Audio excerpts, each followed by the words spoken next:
Hey guys, we'll just start in one. I'm just sending you guys speaker request so you can join. All right, can you guys hear me all well? Yeah, we can. Okay, good. I gotta use a. I've used Bluetooth headsets in the past and they kicked out when I was Mm-hmm. talking. So I'm gonna use a normal one, just turned Yeah, off in the middle of talking. It's terrible. Okay, so what did awesome, you, awesome. um, okay, never mind. So I'm just gonna invite Chandra. Oh, he's in already. Yeah, and I'm just gonna find dunks so we can get this recorded. Hey, I've sent you a request, Chandra.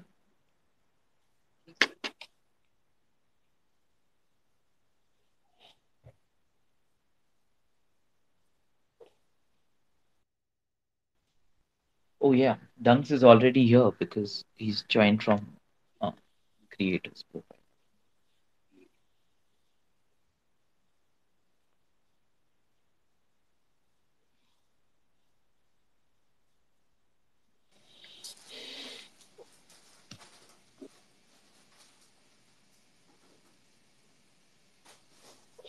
Just One of the give us things a I can minute. suggest, guys.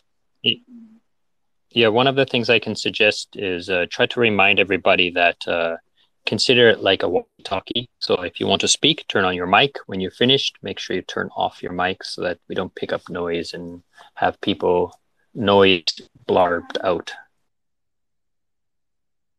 Mhm. Is it just me or Caesar is lagging? Hey Tundra, can you hear us? Yeah, I can hear you. Awesome. Is anyone from your anyone else is coming from your team? No, it'll just be us two. Awesome. So I'm just gonna check with Tunks if he is recording, and then we can start. But thank you for being here, and congratulations on your launch. Yeah, thanks for that. It's been a long couple of weeks.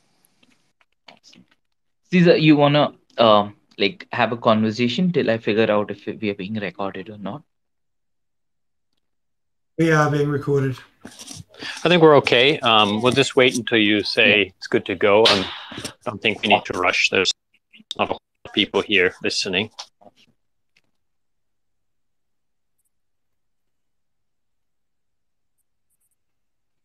So is the format like you guys have a list of questions and you just ask and then we just answer questions?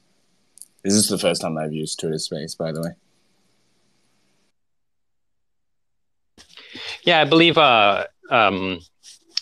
DJ here has a list of questions he's going to ask you, and then based on like your responses, if anybody here comes up with any further, questions or wants some elaboration or more details on stuff, then we will just ask you more details. We can consider this more like not so much like an AMA with like users, more like us, asking for like research, better understanding of your products so that we can then produce better content for you. Yeah, perfect. That sounds good. Awesome. So I have a little bit of structure. I will run you through it, and we are recording just so everyone knows. So what we'll do is we'll just start with a simple introduction of the project of BasketDAO, and let's try to explain it in as simple manner as possible as we start, and then we will go on and get in more detailed questions later on and ask you about your product lines, about community, what you guys are doing, about governance, and and just some basic questions as well. Cool. Yeah, sounds good. Awesome. So, welcome, Tundra, and I'm really excited to have you here and discuss about basket. DAO and all the tokens you have, BMI, BDI, and BASK. And we'll get into it. But like before we start, I mean, can you give us a small introduction of yourself? Yeah, cool. So I'm traditionally a full stack dev, primarily focused on the front end. I moved into Web3 probably a year ago, and we've built a few things since then. And BasketDAO is my first project under Tundra, and I think Tundra will likely be the identity that I use to build other projects in the future. That's awesome. That's good to know. And how would you explain Basket DAO to someone who's new into crypto or DeFi? BasketDAO is a index provider, so we create tokens that are similar to traditional index ETFs in the traditional finance space. So it is typically an amalgamation of a bunch of other tokens. So the idea is that through an index, a user gets exposure to all of the price movements of the underlying tokens. So it's similar to where a traditional user would buy an S&P buy SPY to have a position in the S&P 500, where it is said that it'll perform better in the in the long run compared to the utmost of investors out there. So BasketDAO is here to provide indices within DeFi. That's awesome. And I think you mentioned a very important point that indexes or indices tend to perform better and market averages are better than like us trying to time the market. So I really see a need for it. Okay, so I wanted to I ask, can, yeah. hey, yeah, I can just elaborate a little bit more on that point. Yeah, so we're an index provider, and indexes are a product for investors who are pretty new to the space or those who are pretty passive. And uh, like you said, they do tend to have better performance than individually trading. Because for the average user, you know, individually trading is very difficult. You're suddenly competing against many other very experienced traders. They might be at HFTs, they might be at other firms, they might have really good alphas. And for the average user, it's really hard to beat those people. And also, you're going to spend a lot of fees, especially where on layer one, gas fees can be quite intense. And so that's where the index comes in. You can just have a diversified portfolio that will perform as the market performs. You're not going to be losing out spending fees. You're not going to be losing out doing bad trades. And that's why, just for the average user, that tends to give the best performance while also being the least effort required. Hey, Lingen, welcome to the chat, and that was an awesome explanation.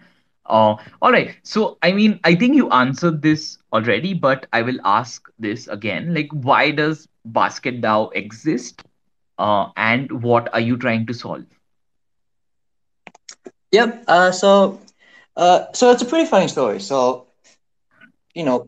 we've been in DeFi for a while, and so we actually wanted to invest ourselves. This is actually how it started, and so we had a look at all the index products that were in the market, and then we were pretty surprised to find that when we started looking at that, we found that all the index products we thought weren't that good. There's various reasons for that. So some of them, it's like just the way they're structured, the methodologies, and we also found that a lot of them weren't very efficient, right? Because in DeFi, when you have tokens, you can farm them, right? Like if you're holding sushi, you could instead hold X sushi, or you could farm through a farm like Wyand. We found that a lot of the other index providers weren't doing these things, and then some of them were also charging pretty high fees. And so, we were like, you know what? We want this product. Why not just make it for everyone? And so all the products that we have made, so that's BDI and also the new BMI, these are actually products that we actually want ourselves to, and that we're going to be holding them. Awesome. So I will ask you more detailed questions about your tokens, the BMI, BDI, and BASK governance token. And before we get into that, Lingen, I mean, can you give a small introduction of yourself? so people know who you are and what do you do? Yep. So I'm one of the co-founders at BasketDAO. So I work a lot on the product design space and just the product side. In terms of my background, so I am an anonymous dev, so I'm not going to give too much detail, but I do have quite extensive experience in the ETF space.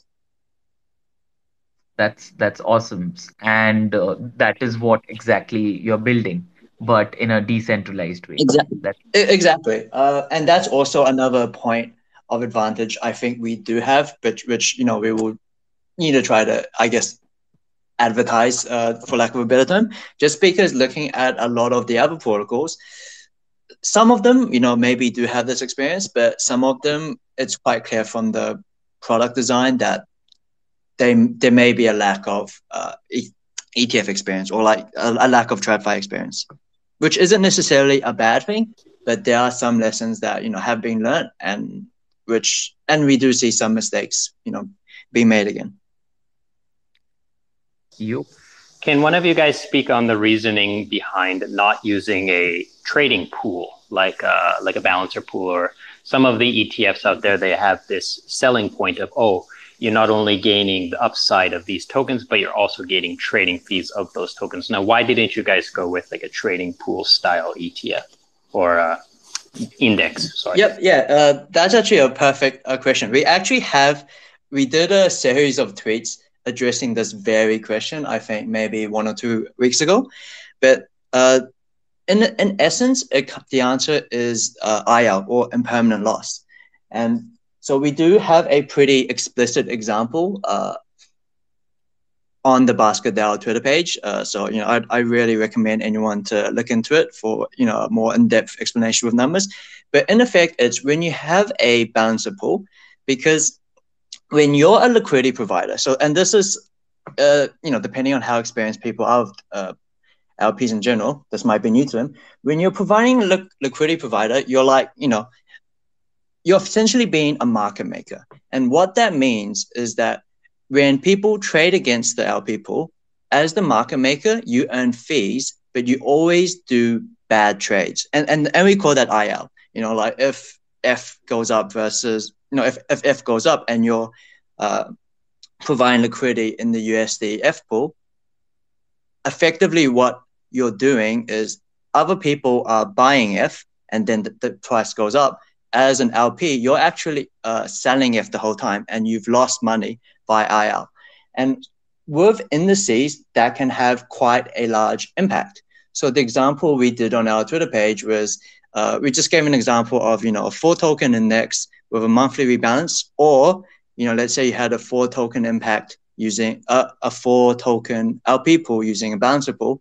And pretty much we gave a pretty simple scenario, and the results can diverge very heavily. We pretty much had the tokens diverge, we rebalance them, then the tokens come back. Using the balancer pool, your profit would be 0, because if tokens move and come back, your IL disappears because it is impermanent loss.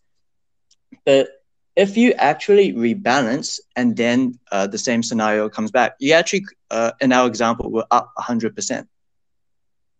But yeah, so to summarize, IL has a very big impact.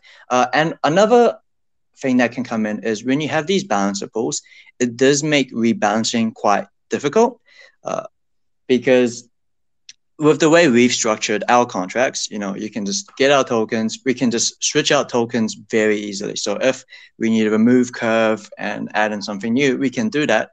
With the way balancer pools work, you have to, very slowly reduce the rates to 0, which does cause some awkwardness. There's also a few other issues regarding security. So with LP pools, right, if one of the tokens crashes to 0, the entire pool will get drained. And as an index provider, like in traditional indices, like, think the S&P 500 or even larger indices, companies go bankrupt all the time. And as an index provider, when you are trying to just get that exposure to the market, sometimes, a product in the market will go bankrupt, and that does just happen. But with the balancer pool design, when that happens, your entire pool gets drained, which is a horrific tail risk. The final point is when you have a balancer pool, you do have to have fixed percentage rates. So we did explain this in the Medium article too, but BDI is a market cap weighted index. So if you have fixed percentage rates, you can fall into, there's a few traps that can happen. So one of them, I call it the value trap, but it's effectively, if you're like, I want token A to always be 10% of my index, and let's say that token A just starts going down in price. In fact, what happens is you keep buying token A as it goes down. So then you keep losing money. And then, most indices will have some criteria to remove tokens. So let's pretend that token A goes down and then you eventually remove it. Then the sequence of events that happens is you keep buying token A, it keeps going down. You keep buying token A, it keeps going down. And then at some point, as it's at its lowest point, then you sell all your holdings. And that's just a problem that is fairly understood and known to exist in fixed rate indices. And which is why all the largest indices and all the successful ones, I think the S&P 500 are market cap weighted.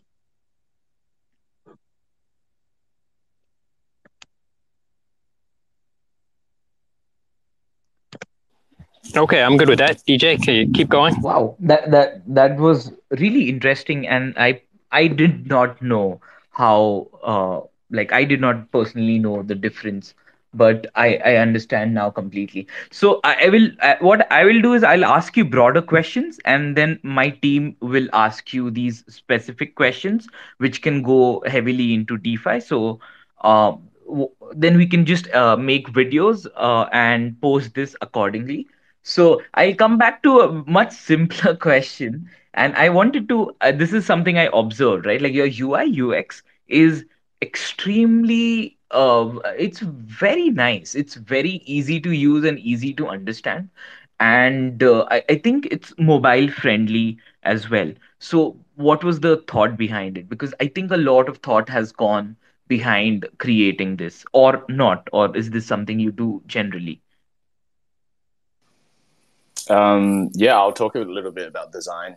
So I come from a front-end space, just front-end web dev, and I've always been very interested in design. And for this project, there was a friend that I really wanted to work with. I had known him just online, but I just thought that this would be a great opportunity for us to work together. So, and that's usually the impetus of me creating projects, is just to work with the people that I want to work with. So for this project, I approached him and say, "Hey, I need this. From what I can tell, the DeFi people love their gradients, love their colors, love the just the flashiness of design, and I think this is a good space for you to create something." And he's never been in DeFi, so he's whipped up something. So we originally modeled our design based off Alpha Finance. Mad shout out, who we respect very much. So Alpha Finance has provided a really good template for us to explore these dark flat papers on color gradients. So we put a lot of thoughts into what kind of design language it's going to be and how modular each boxes can support their content. So the site historically hasn't been mobile friendly, and it's in its transition right now to being mobile friendly. And that's just because I think in this space, there's only a few of us, and we're trying to push our product, and there isn't a very large market share of users on mobile at the moment. But given that we are very much targeting our products towards consumers, towards beginners to DeFi perhaps, so over time, the product will move more and more towards anything that a typical user would use, and that would include mobile friendliness. So for this BMI design, a little thought has gone into it to sort of create this look, and the approach there was going to be that BDI would take on the pink theme, which is part of our design language, and then BMI would take on the teal, and the teal, I guess, is more of a mature symbol, and so then over time, the BMI design sort of emerged as this more professional look. So yeah, and there will be a landing page coming in the future that kind of expresses our product offerings, BDI, BMI, and something that might come in the future across a risk spectrum, because you can see that BMI is much more secure than BDI in terms of your price exposures. So we want to use colors to tell that kind of story of some things being more professional than others and some things being more fun and funky. Wow. So yeah. Wow. That's some deep thoughts going into the design. And like that's really good to hear. And I think I would just like to add something. I did an interview with this people from Rainbow Wallet, and it's an Ethereum wallet which also is focusing very much on, like, UI UX and usability, and they have taken a mobile first approach. So like in that conversation, I realized there's so many people who are like not really wanting to use MetaMask, but like they're using apps like Trust Wallet or even Rainbow to like get into DeFi and start their journey into DeFi. A lot of people I know from my country, their first DeFi was not like Uniswap, but Binance Smart Chain projects and PancakeSwap, because of the lot of projects, and they use Trust Wallet. So I think there's a huge need for being mobile friendly, and I think you guys are going in the right direction, if I may. Yeah, that's true. I think mobile is certainly something that's unavoidable, right? That'll come in its own time, and it seems that the pace is picking up, in that the traditional protocols of DeFi historically has never really supported mobile. But as more people coming in, I think this is a really good perhaps marker for maybe adoption into DeFi, is that the more you see things going into mobile, the more like, I guess, the normies are here. Awesome. And yeah, awesome. So let's talk about your products. Let's talk about BMI. What is BMI, and why should I put my money in BMI instead of just holding like a stable coin? Yep. So I guess the main reason for that is, BMI earns yield. So and that's the basic reason that people, put their money in anything, because you get yield or you get interest, and because of that, you get additional revenue. So in terms of why you would use BMI compared to just putting your coin in a yearn farm, so the points of difference is, so one is you get diversification, and diversification brings quite a few things. So one is you get some measure of safety, because there's a lot of stable coins out there, and people worry about the risks of peg breaking and things like that. And the other is also you put your money in one vote, but maybe the yield for that vote might go down for whatever reason, and then then does that mean you have to rotate again? And then you're suddenly spending gas. Suddenly you have to spend time looking at it. What BMI is aimed towards is passive investors, where you can put your money in BMI. It's going to always be across a large amount of votes, and it's going to be aiming for yield while having sensible criteria that creates diversification and safety. And what that means is that, like, you can just not worry about it. It's going to constantly rebalance and rotate into profitable farms, and you can just have the peace of mind that it's going through yearn, which does their own due diligence, and that you won't have a massive exposure to any one coin, and you also get very strong DeFi yearns, because as we all know, the strategists at Y are not very good. All right, very, very intriguing. So, this is yeah. Can I go a little deeper on that? Yes, Yeah. How are you guys trying to filter, like what you said there, is you don't want to be overly exposed to a single token, in the sense, like, I'm just going to choose a random one of the major three and say DAI. Okay, let's say DAI for some reason loses peg and just dies. In a yearn vault, the majority of these yearn vaults are exposed to DAI, and if DAI were to lose peg, then all of those yearn vaults would then be in serious trouble, right? That's true. So is there some sort of way you can avoid this problem? So I guess just to clarify, I guess a little bit earlier, so there definitely is a bit of a baked-in assumption that the three core stables, USDC, USDT, and DAI, are almost considered riskless. Of course, nothing is. I guess when I was talking about the diversification, I was more referring to stuff like USDN or ALK USD. But yeah, in terms of let's say DAI had an issue, so I guess things that we could do from our prog space because of the design of our contracts, moving all the funds out of a vault and then converting it just to USDC or something. That's a possible option that could be done fairly quickly because of our contract design. Well, that's fantastic. That's very good. Yeah, like I agree with you that those three stable coins are, if they lose peg, then we're not going to make it pretty much, right? But I get your point. All the other tokens. So yeah, like I get like if you want a little bit of exposure to one of those other newer, stable coins that are out and about and producing high yields, at least you're not heavily in it. In a sense, you're diversified. I get it. Okay. Yep, for sure. Awesome. Cesar, do you have any more questions on BMI, which you want to begin? Yeah, actually, I do actually.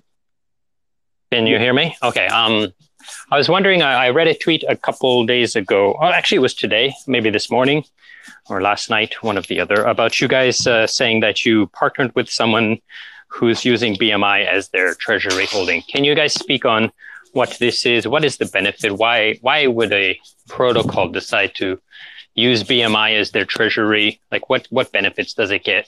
Obviously, like everything that any person holding the BMI would get would be the same. They would have that extra yield. They would have that diversification. But is there some other reason why treasury would decide to use BMI as their holdings? Yeah, absolutely. So, like you said, treasuries will just get the general benefits that all BMI holders will get. And, we believe that alone makes a really strong case for, just spare stables.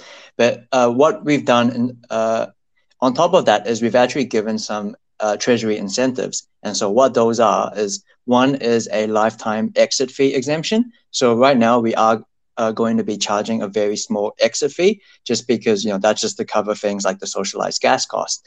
And we're not charging any other fees. But treasuries, they'll get that exit fee exemption, and we'll also be incentivizing them with just, a small amount of BASK, just as an additional incentive for treasuries to deposit their stables with us.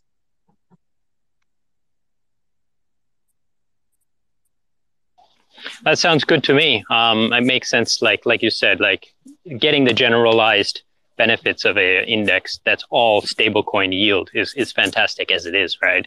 And having a little extra is definitely a benefit. I think I'm okay. Does anybody else have questions about the BMI?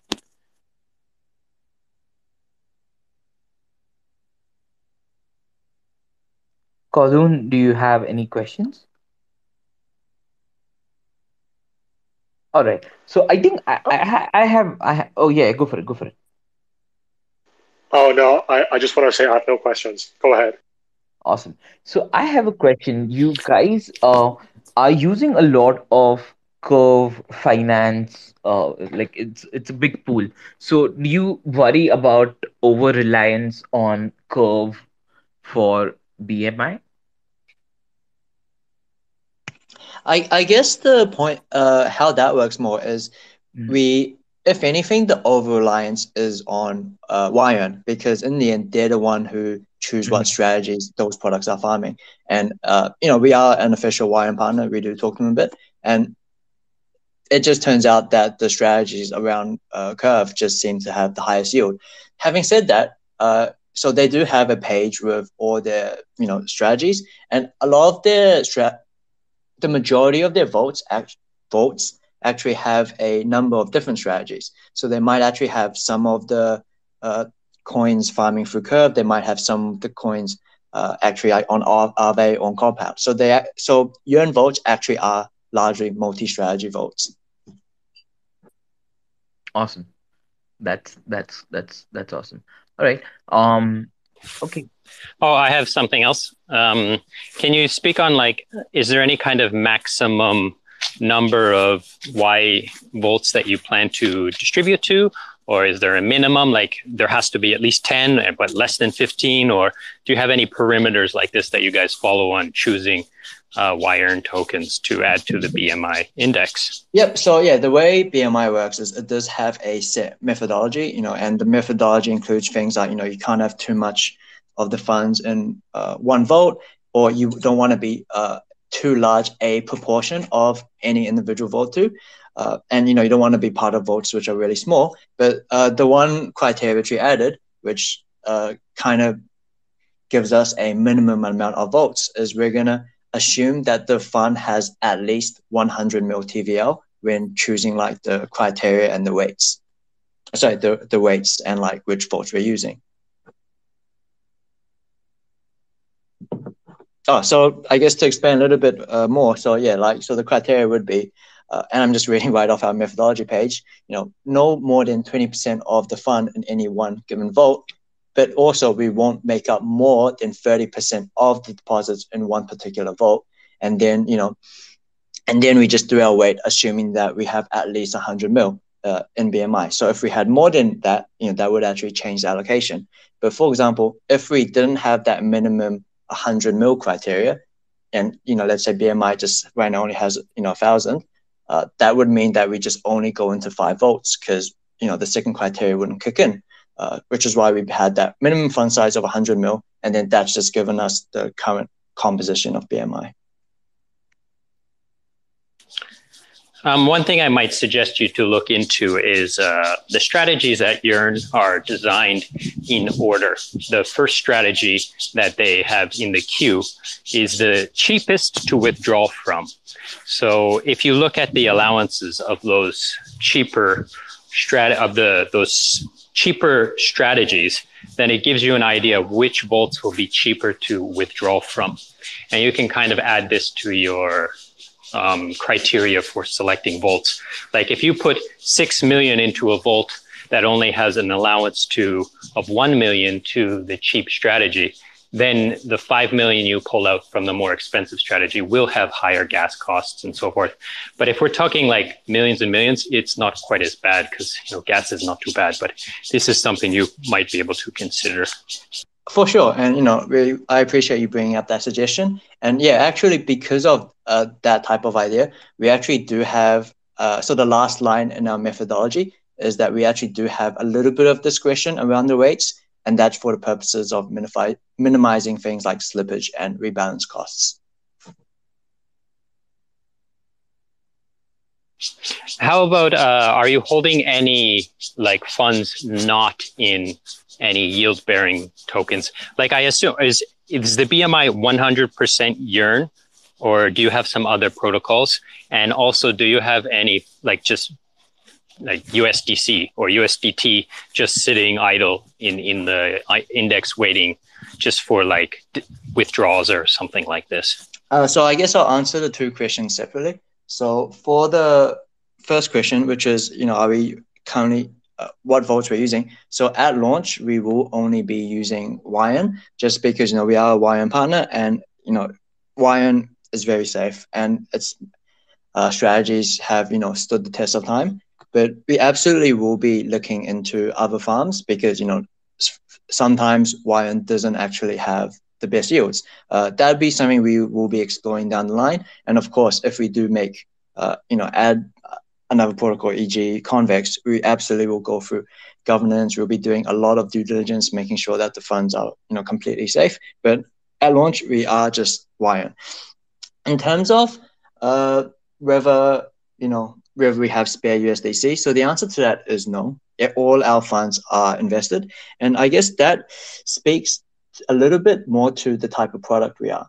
So at its core, we're an index, not a vote. And what that means is that if you want to add or remove funds, you actually have to go through the minting and the burning process. So for example, if we just had 5% of our funds in USDC, we couldn't actually just be like, if you want to take out some money, just take this USDC. The way it works is whenever you mint or burn, you actually have to remove all those funds. You pretty much have to remove some of everything or give some of everything. And that is very gas intensive. So because of that, what we've done instead is we actually have social minters and burners where, we'll run a batch job, maybe once a day, and then everyone will be able to claim from that. And that will socialize the gas costs of entering and exiting.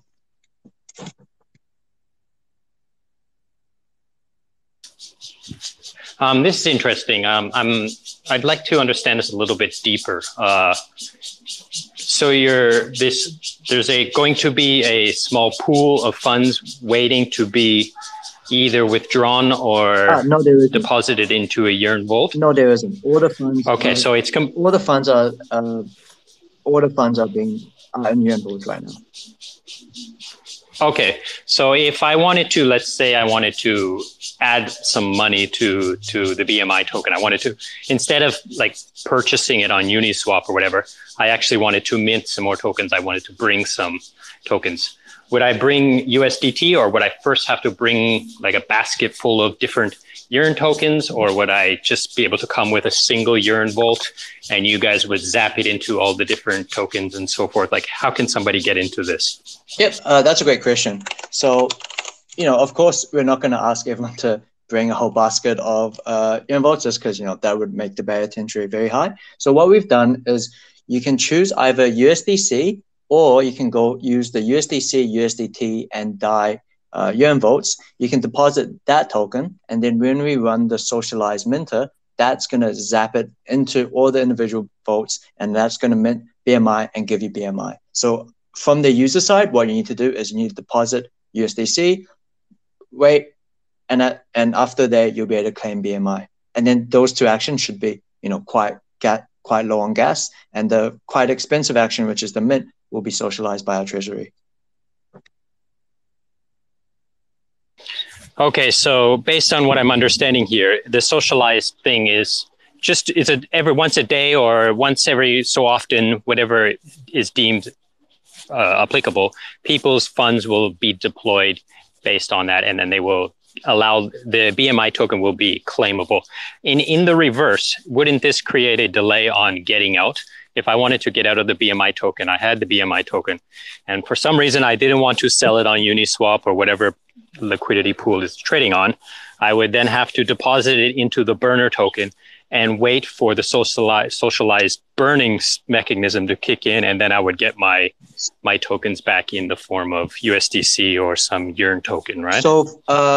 So for both minting and burning, we'll have both options available. So we will have the socialized option, which will run maybe once a day, but we will have an instant option. Of course, in that case, though, you just have to pay the gas yourself, but that will still exist in case you do need the funds immediately.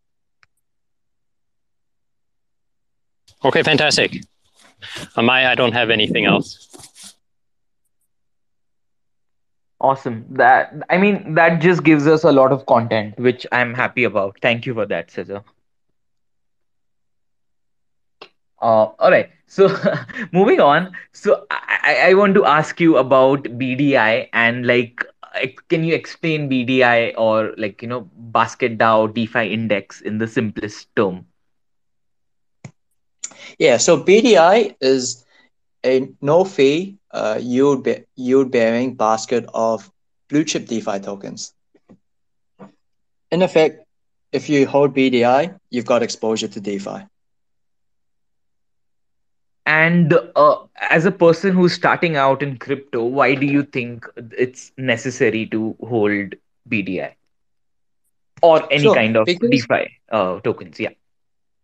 So yeah, this is actually quite analogous to even investing in the stock market in general. But when you're starting out, it's easy to fall for scams. It's easy to buy really bad products. It's really easy to lose money, I guess. But overall, markets tend to, the crypto market as a whole tends to go up. The stock market as a whole tends to go up. The DeFi market as a whole, tends to go up. And so with products like BDI, they really aim towards, entry level and passive investors, because you don't want to do the research, or, doing the research is very hard. But if you buy this, you're just going to immediately gain exposure to a large number of, blue chip, high market cap DeFi tokens. And then after that, you can also just forget about it. Like, we'll be doing rebalances, new tokens will come, old tokens will go, you'll be charged no fees, and you'll be earning yield. So it almost does everything for you already. And, the alternative is you do all this research yourself, you spend all your, you spend gas, buying, selling, rebalancing. And then in the end, that might not even, that will probably lose you money for the average user anyway. And so that's really what the benefit of just buying an index is. Like, you're going to do better, and it's less work. Mhm.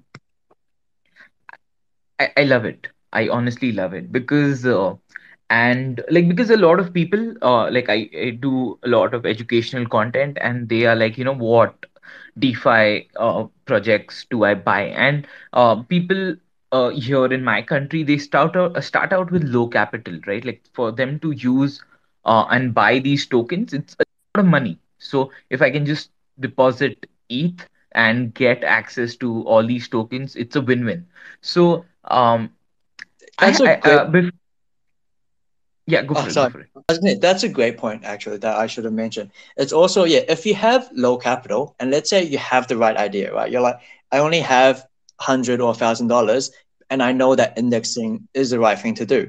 But if products like BDI didn't exist, then you're like, all right, cool. Now I have to buy 10 tokens myself. Now you're spending gas to buy 10 tokens. You're not going to have any money left over.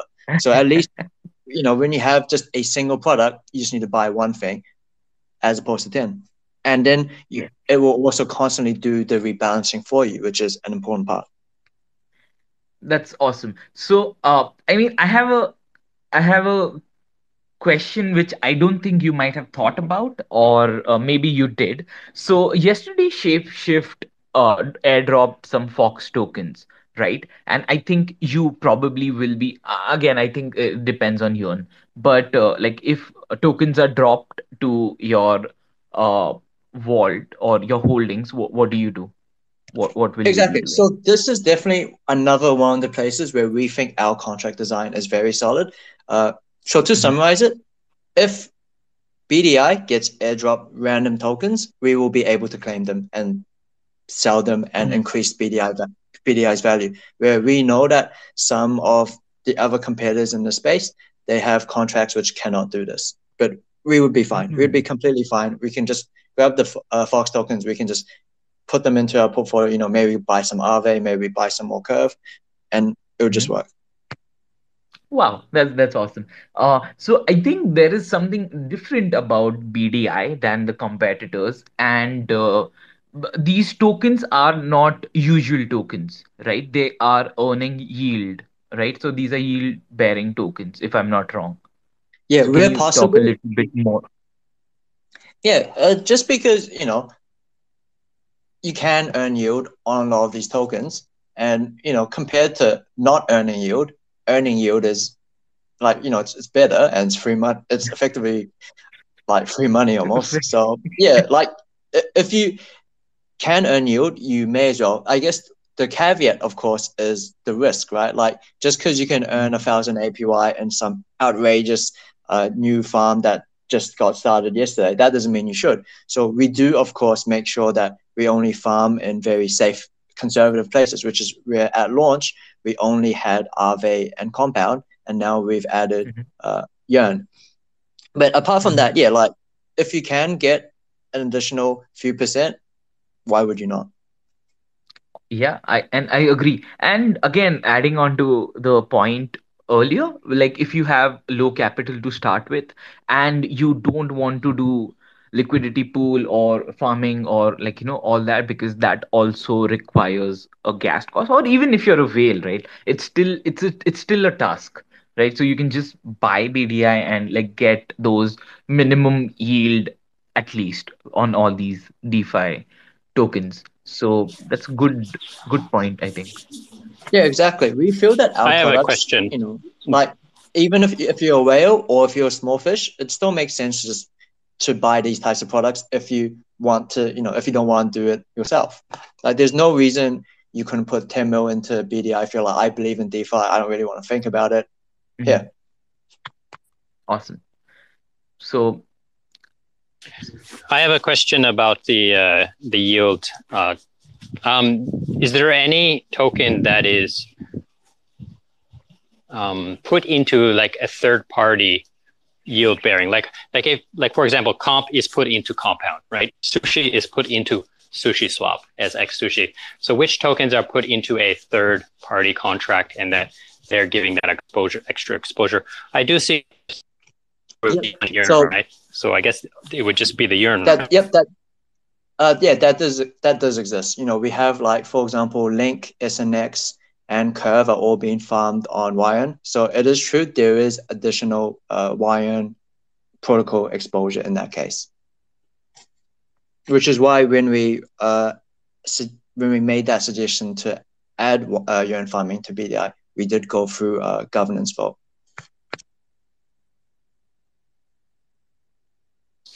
Sounds good. Can we move on to the Bask token so we can get it all done? Yeah. Get everything covered? Yeah. Yeah, sure. So Bask is, it's a bit of a funny one. So this one isn't an index. So this is just the BasketDAO governance token. So, there's no pre-mine. We didn't sell to any VCs. The majority of the tokens are held by the community. So when we started out, the purpose of Bask is for governance, and there's actually quite a lot of areas where governance will come in. So, for example, BDI is an index, and one of the things we want to do is we actually want BDI to be the first decentralized index, and so that's as opposed to some of the other products on the market where the index composition is decided by by a panel, which, because of when you have that happening, you can rethink strange things. Like, you can have big DeFi indices which don't hold Curve, for example, which, Curve's like one of the biggest protocols. How can you not hold Curve? So that's part of what Bask is for, which is the governance of the tokens, and it also intended to be a revenue share token. So we actually do have revenue generation in a few parts. So one of them, and this one's a little bit interesting if you don't know about it, is the protocol actually runs its own ARB bot. So what's the ARB? So BDI holds a basket of tokens, and the BDI price has a fair price called the NAV. That's the net asset value, that's the price of the tokens that it's holding. BDI doesn't have to trade at that price. Like, the NAV could be 300. BDI could trade at 310. BDI could trade at 290 because they're separate products. But when that gap becomes too large, so, if BDI was trading at 400, but its NAV was at 300, then you can do certain trades. So in this case, you could buy the underlying tokens for 300. You could mint BDI, then you could sell BDI for 400, and then you make that $100 arbitrage profit. And so this is something that exists in every index. And this isn't a bad thing. This is the mechanism that indexes hold their peg to their basket of tokens. And BDI holders don't lose anything when this happens. But in most other protocols, for example, this exists, and, people are doing it via flash bots or, with arbitrage bots. So what we've done is we've actually made it that the protocol has an advantage for doing this trade, and then the protocol runs its own bot. And initially, one of the ideas behind Bask was, for example, a portion of the revenue from those activities would go to Bask stakers. So that has been canned for the time being. We actually had a governance vote maybe 2 weeks ago on that too, where for the moment, those profits are going to go back to the treasury so that we can work on growth and expansion of BasketDAO. But yeah, Bask, eventually the plan is some sort of revenue share, whether that's via buybacks or, a direct revenue share through some staking mechanism or something like that. But apart from that, it's also going to be used for governance, whether that's governance on the individual index tokens or just, general governance for the protocol.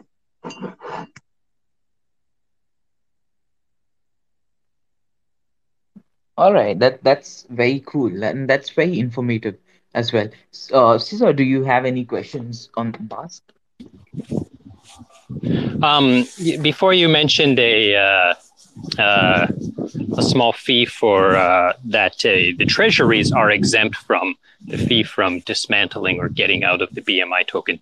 Is this going to the basket token holders? And I assume when you say basket token holders, you mean basket token stakers, right? You have to stake the Bask token, correct, into some contract in order to gain any of these So sharing, right? that was the original intention. So all Bask staking has now been removed. So we did have a governance vote on that. So currently, all these revenues will be going just to the treasury so that we can focus on growth and expansion. Sounds good. And Hey, pay for you guys. um, Yeah, that's right. yeah.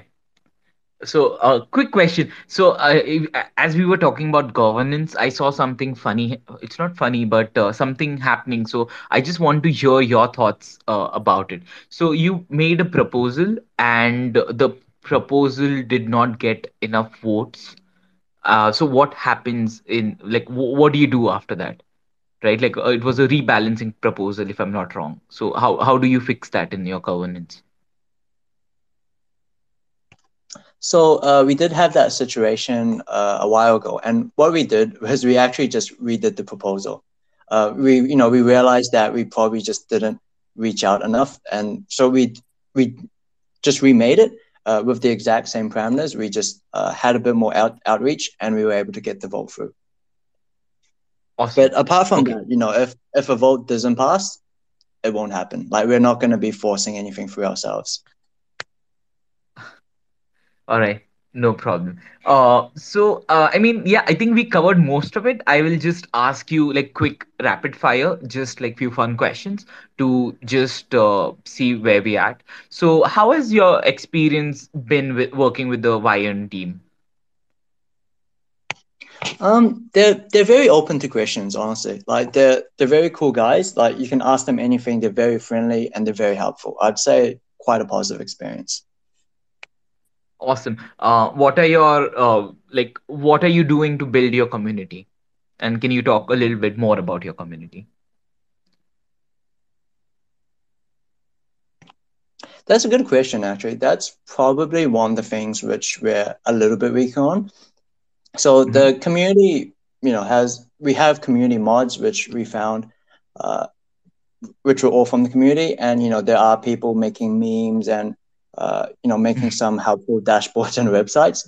But overall, the Mm-hmm. community just does seem to be people who are just generally interested in investing. That's it was a little bit different initially at launch. I think we had a lot of farmers, but overall, the community is a little bit quiet. But in a sense, that's probably fine because we are aiming towards more passive investors. Like in the indexes in the end are meant to be Mm-hmm. quite simple, boring products. You're meant to kind of hold them, and it's more slow and steady wins the race type thing. Awesome. Awesome. That makes sense. I have a question. I have a question about this. In governance, would you consider the idea of shifting proposals, especially like things like rebalancing? Like the rebalancing proposal that you guys put out is not something that is, wishy-washy. It's well considered. There's good criteria. It's properly done, but it wasn't voted on because of there was not an engagement in that sense, right? The token holders did not engage. Would it be possible you should consider to change your proposal structure to, instead of vote for, to vote against? So this is the proposal. We're going to do this rebalance unless 80% people or 60 or 40 or whatever percent say no. Then you can just have the proposals be going through, and governance can be like, no, that there's a problem there. Do you think this would be fair? Would this be manipulation, or would this be something that you guys might consider doing? Yeah, that's an incredibly interesting idea. I've not thought about that one ever. I don't know of any protocols which are doing anything like that. Maybe that exists, I just haven't seen it. My initial thoughts, I guess, from literally just hearing it right now, are that I don't think I'm a fan of it. I do think the idea of quorum is pretty important, especially because, you know, overall BasketDAO is meant for passive investors. I would not feel comfortable with, you know, passive investors getting screwed or having, you know, decisions that they're not happy with passing. That's just my initial thoughts after just hearing it. I can give some. Yeah, I'm of just my thoughts spitballing on ideas, that you know. as well. So, like on the subject of governance, so BasketDAO has always had the intention since the beginning to become a decentralized, like community governed protocol. But we realize, as we've realized with many other protocols, and good examples and bad examples, is that the transition towards decentralization just has to be gradual.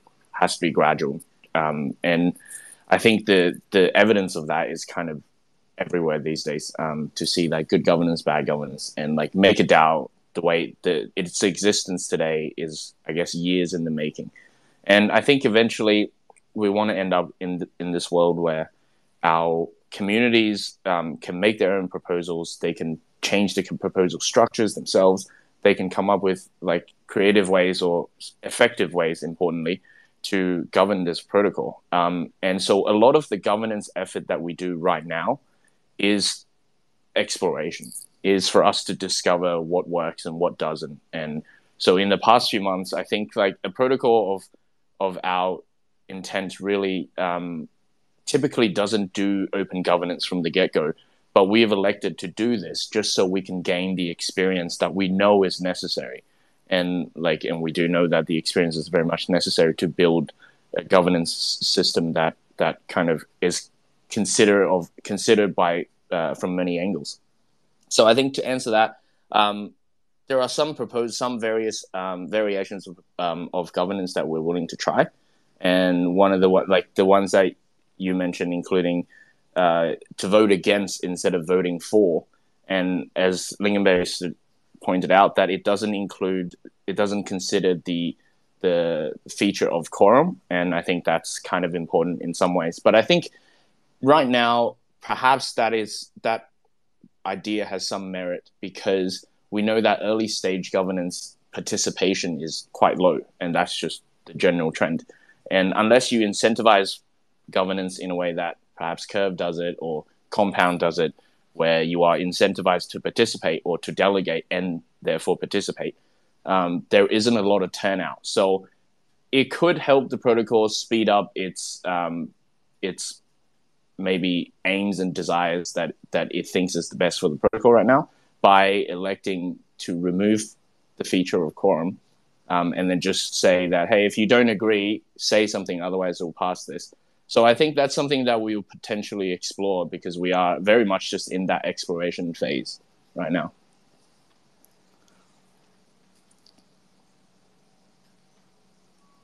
Like that would definitely be something like you're in a sense not taking away the rights of people, but you are shifting the onus from the proposer to the negator, right? So there would definitely be something that you would have to propose in itself, right? Like, we want to try this. What do you guys think? And then if, that would have to be the unanimous, like, hey, yeah, let's try to make this a little more passive for us. We trust you. And that would be then the governance itself deciding to do something like that, right? So again, it would then that's not something you could just throw on the table and say, this is what we're doing, right? It would be a governance proposal in the traditional sense, right? Yeah, I think the idea itself is pretty great, especially just given how much we've encountered in terms of not reaching quorum, which is obviously one of the incidences you guys pointed out. So I think it really has merit. It has merit that if this is a passive thing, then perhaps, people don't want to participate unless they really need to. And this then gives them a channel to do that. And I think this will be important, like when more governance details are finalized as we move along. And so things are moving gradually towards decentralization from our perspective. And that as things get finalized, we will determine, for example, key variables to make that idea work would be like, how long does this sit in the in the voting space for, because it perhaps should be longer than if you're actively getting votes in, right? Perhaps then people should have the time. Maybe they don't check like once in like 2 weeks or something. So then you need like perhaps a longer voting time just to ensure that the voices aren't being ignored. So I think there are aspects of governance that needs to be set up for that idea to work, but I do believe it has merit for sure. I think that was a very nice brainstorming session. So, and even I don't know if someone is using that, but like, yeah, for a someone like a for a basket DAO who aims to get in passive investors, I think that's a very good idea. And I think guys should like explore it as well. We have Calvin Chu from Impossible Finance in the listeners list, but and you guys have a partnership with them. So can you talk a little bit about that? Yeah, so Calvin's been pretty awesome to us ever since, like, even pre-launch. I think he's been an advisor in terms of giving us advice on tokenomics and various various aspects of running a protocol. So he's been really cool. He's been very active as an advisor. We really appreciate him. And Impossible Finance is our first treasury partner to the BMI product, which we also very much appreciate, because having an industry veteran like Calvin really helps us out. That's awesome to know. That's awesome to know. So I mean, I think we're almost about to end. I have a question which is very serious, and I hope you take this seriously. Uh, what if what if people want dog indices, right? All these woof tokens, Doge, and whatnot, right? Like, and they want a index of these tokens. What are your plans to implement? Look, we're not going to rule anything out. Like, of course, anything that's clearly a scam, we definitely, or anything like that, we definitely wouldn't have it in BDI. We have very strict criteria, and the team, at least in the beginning, will always keep, a veto right to stop something like that happening. But one of the indices which has been talked about a lot is more of a high risk, high reward type index, right? And there definitely is merit to that type of investing. It's something that we were exploring a little quite heavily before BMI, but we decided to shelve it for the time being, partially because of just the macro crash in crypto in general, which is why we went with BMI first. But there's no reason why a product like that couldn't exist. But we would have to make it very clear to investors, that this is definitely a much higher risk product. Yeah. And given that you understand the risks and know that it's much riskier, if you do have that risk appetite to allocate a small portion of your funds to these types of tokens, that's definitely still reasonable. Yeah, and I was just kidding, but I mean, I did ask you a serious question, but I was laughing with the mic muted. But it's good to know because there will be opportunities which are like degen and a little bit risky. But I think what separates is the methodology you use to get in and in the coins. So I think that is some a good USP for you guys because you know what you're doing. Yeah, for sure. Like in the end, the differences between a blue chip index and a incredibly degen index will come down to things like the methodology, the rebalancing time frame. But yeah, in the end, there's no reason why you can't have a different index for both. Different people can have different investment, mindsets, and that's fine. Yeah. So before we end, tell us about how did you guys get started? Tell us about something called a vampire attack, and what's the story if you guys are okay with that. Yeah, sure. So the inception of BDI. So funny story. Originally, our first product was going to be an SBF basket. So we built products in terms of what we would like to see, and one of the things we like to see was that an index that consists of like Sam Bankman-Fried and all of his projects would be really nice. And that's something that I would want. Because at the time, DPI already existed, and I was already holding DPI, even though I wasn't very happy with it, because it was 33% uni, and also it's not farming yield. But I was content to a degree, so we were going to maybe perhaps do an SPF basket. But then we realized most of these coins aren't on Ethereum, and the bridges aren't up yet. So that idea was a no-go. So then we decided maybe like, if we do want to build an index, like DPI can be improved on. Like, I think they left the market wide open, and perhaps that's intentional, perhaps that's not. But we just thought that that's a very good entry for us. So, but in order to get a new product off the ground, I would say that it's necessary to find a way to extract a massive amount of liquidity. And I think SushiSwap has done that just so well in its vampire attack towards Uniswap. And we were all around during the Yam days, during the SushiSwap days, and we just were very intrigued with the way that worked, and the fact that the culture of DeFi doesn't really reject this in some sort of in the traditional way where, you know, you get sued or whatever. And I think competition is good for everyone, so to speak. So in the end, we thought that if we offered incentive for people to migrate, then perhaps they will. And if they do that, then it reflects the market sentiment in terms of they are not happy with where they currently are, and a little bit of candy could tip them over. So we had a lot of fun doing that, because to us, that's what got us really excited in terms of like, if we were to start a new project on, you know, anonymous identities, what would it be? It has to be something maybe fun to get it started, get us excited. And Vampire Attack on DPI was proven to be just extremely fun, if not anything else. However, we definitely were not sleeping many nights during the pre-migration, just thinking about all the ways that it could go wrong. But in the end, I think thankfully nothing went wrong. So we're pretty happy about that. Hey, that's awesome to hear. And also, vampire attack, just the terminology sounds bad, but again, we are in a free market, right? Like, you're not forcing anyone to migrate or, like, you know, join your ecosystem. And like you said, right, like, if people want, they will, with a little bit of incentive. And it also helps you understand if the product market fit is right, right? So I think it's a good way to test the market, in my opinion. Yeah, absolutely. We obviously agree with you, so that's why we did it. Okay. Any other fun story you guys want to share? Nah, not at this time. Okay. If I find anything, I'll give you a ping. All right. All right. Any questions from other creators?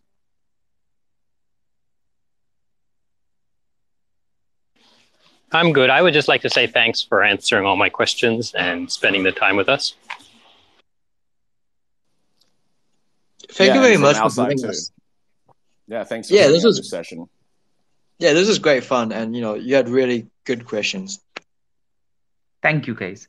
Thank you, Cesar. Thank you, Tundra. Thank you, Kowloon, Lingonberry, and thank you guys who are listening. Right, Calvin, Aditya, and I don't see the people who are under there, but thank you guys for listening. And we will be posting this on our YouTube as this is recorded, and whoever missed the conversation can listen to it. And this was fun. Thanks very much. We should do it again sometime. Bye. Awesome. Bye. Take care. Bye. You too. Bye-bye.